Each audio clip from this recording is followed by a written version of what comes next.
Good morning, everybody.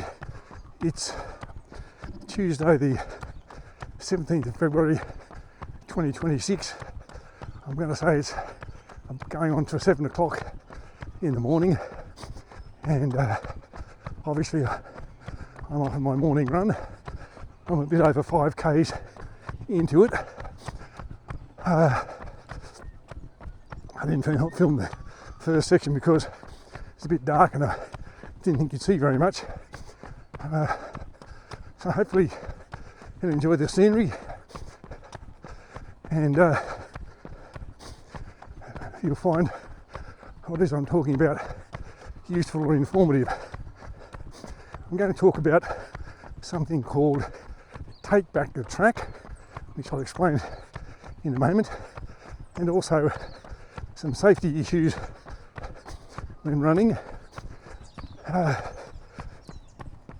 have made some videos about that before, so I may well indeed end up covering some of the same points again, but I think there's still worthwhile and useful things to be reminded of. But I should say a couple of things to be clear about before I get into the topic. Number one, I'm not a safety expert. I've got no expertise in personal security or anything like that. I'm just somebody out running. It's given a bit of thought to this problem, and I think for the most part the things I say would probably be common sense, but I wouldn't want any person watching and think, if I do what that bloke said, I'll be safe. Because, as I said, I'm not an expert for a start. But secondly, I don't think we can be honest and say, well, I think if we are honest, we have to say we cannot eliminate entirely the risks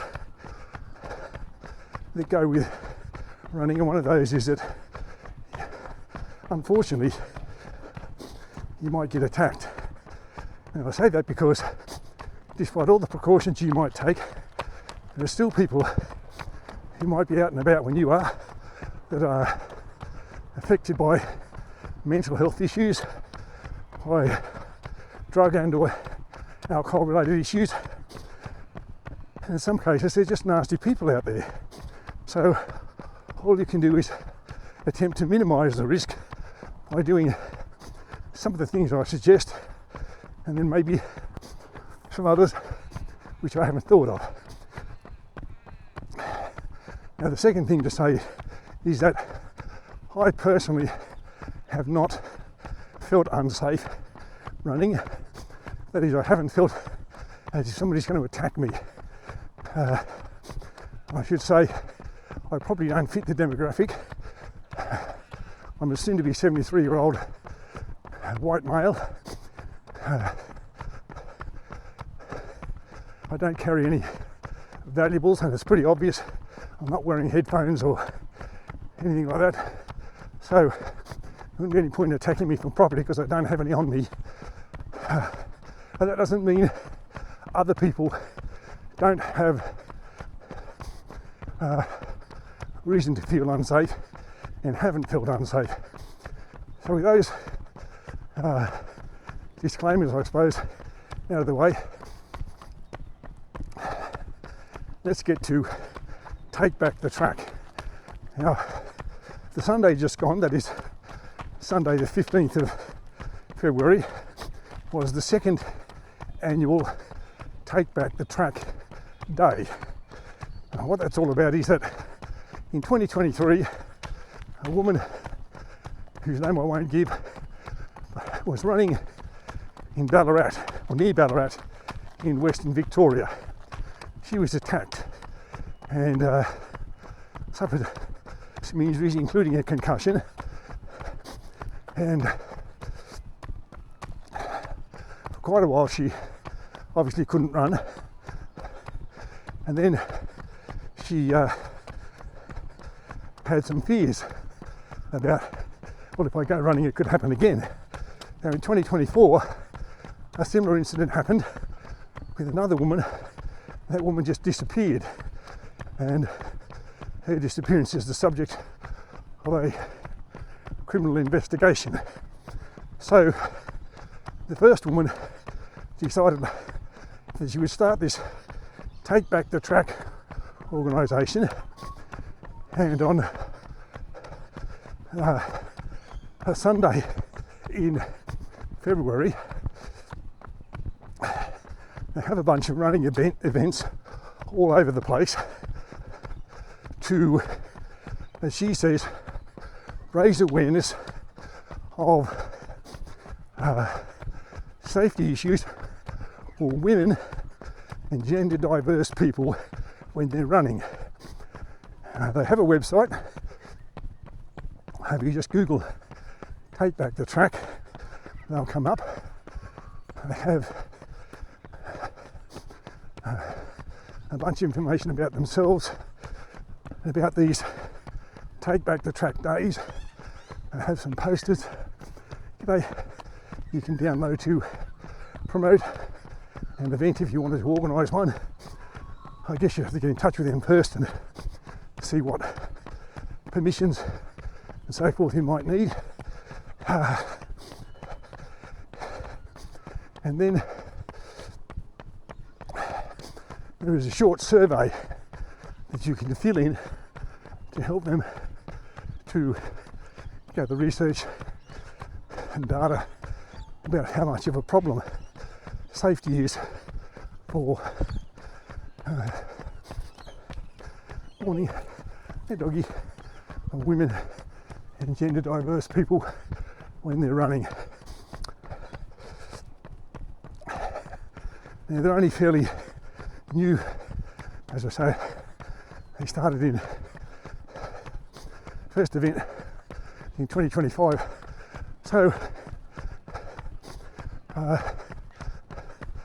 I guess the website will grow and have more information as time goes on and so on. But it got me to be thinking about, well, what are some things you could do to keep yourself safe while you were running? And these aren't in any particular order, they're just things that came to me that I hope would be helpful. But as I said, you cannot eliminate the danger altogether. You can only do your best to minimise it. So the first advice I would give is, if possible, run in daylight when there's plenty of light, where you can see what you're doing, see where you're going. You can see any potential hazards on the course. You might trip and fall and whatever, but also you can see other people. And if you see somebody that looks a bit odd, then perhaps you can change course and literally run away from them. Obviously, if you're running in the dark, even if you're running with the light on, a headlight, those head torches, or chest torch, or you're carrying a phone or whatever, it's going to light up your presence a little bit, but it's not necessarily going to help you to find a person who might be wearing dark clothing and hiding behind a tree or in the bushes or something like that. Now, I realise the irony of me saying that, because I often start running in the dark. As I said, I'm not smug enough to think I've got nothing to worry about, but this is an issue where I'm looking for ideas to keep women and gender diverse people safe, and I don't think I'm in those categories. Well, I know I'm not in those categories. The second piece of advice would be, if possible, run with a group, or at least one other person. Now again, you'd be saying, what about you, mate? You don't do that. And that's true. I mostly run by myself for the reasons that I've explained many times before. And as I just said, I'm not the target of attacks. And the idea of running in a group isn't, well, you all start off together and everybody just goes at their own pace and you're left behind. If possible, run with 2 or 3 others that are either with you, you're carrying on conversation with, or just ahead of you, or maybe there's some behind you. And the reason that is, I guess, obvious, the safety in numbers. Usually when somebody is attacked, it's because they're on their own. So there's the safety in numbers of having other people around you that might discourage someone who's lurking in the bushes. But also, if something does happen, somebody jumps out of the bushes or behind a tree or something, there's some other people to help you to maybe fight that person off or scare them away or whatever, and if necessary, call the police or the ambulance. Hopefully neither of those things are needed. It'd be good to call the police and notify them, because there may be a pattern of behaviour in the area where you are, but hopefully the ambulance is not needed. So run with a group if it's possible. Now if you're thinking, well, if I run with a group and they're all slow paced and they all just want to talk, that'll slow down my pace. Yes, true. It's a question of slow pace versus safety. A third thing would be to carry some sort of warning device.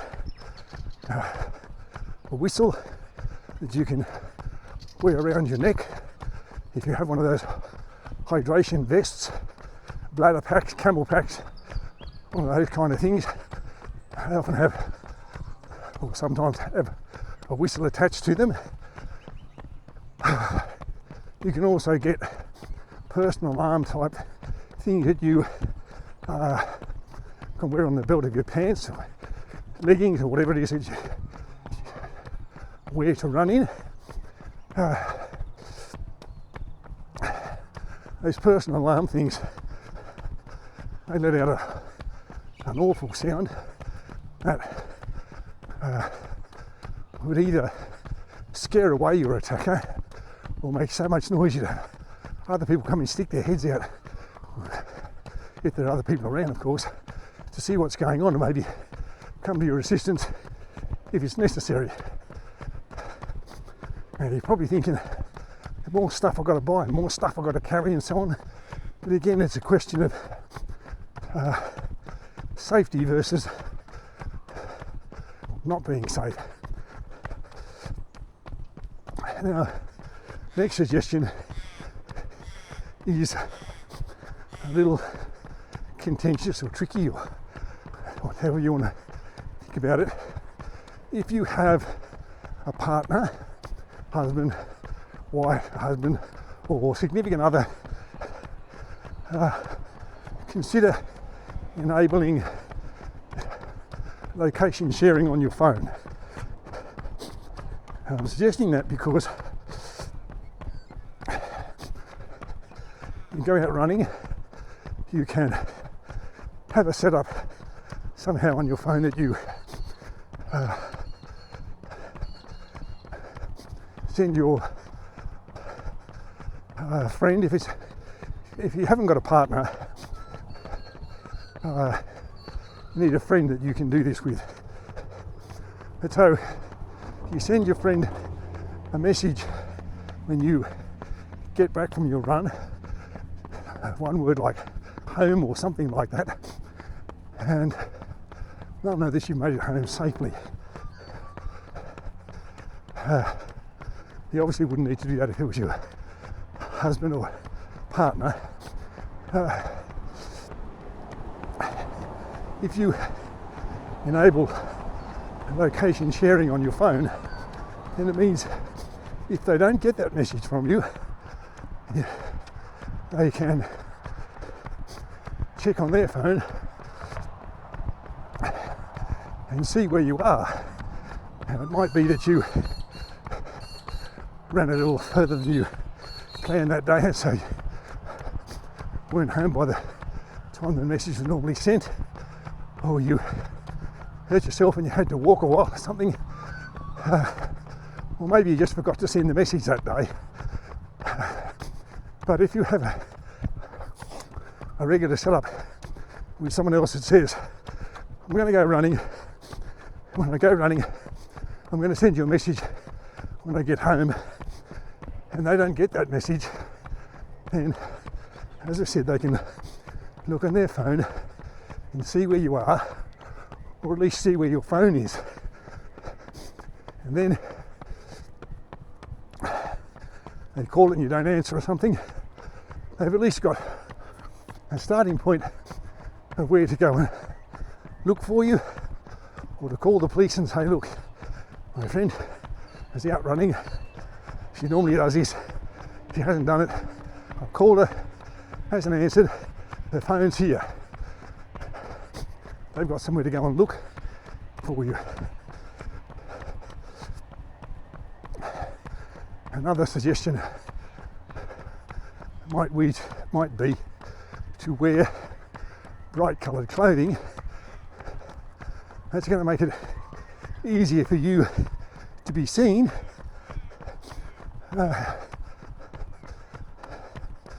And hopefully if something untoward is happening to you, other people will notice you with your bright clothing. And if you're running in all dark clothing or something like that. Well, those are some suggestions. As I said, I don't want to keep repeating myself, but I do want to be clear about this.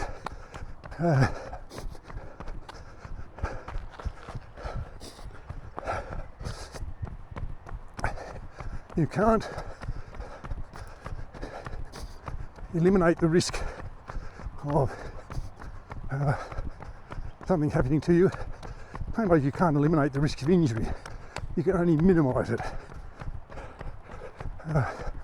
No one can tell you that if you do those things, or some other things that they think of, that you'll be 100% safe from injury or some sort of assault. You can only minimise the risk. Have a look at Take Back the Track. See if there's anything there that might help you. See if you want to support them by completing their survey and giving them some data about your own experiences while you're running. Thank you for watching. If you have a comment about anything that I've said, then leave it in the usual place, and when I become aware of it, I'll respond to it. Run carefully, run safely, enjoy your run, and I will catch up with you when I'm making the next running video. Thank you for watching.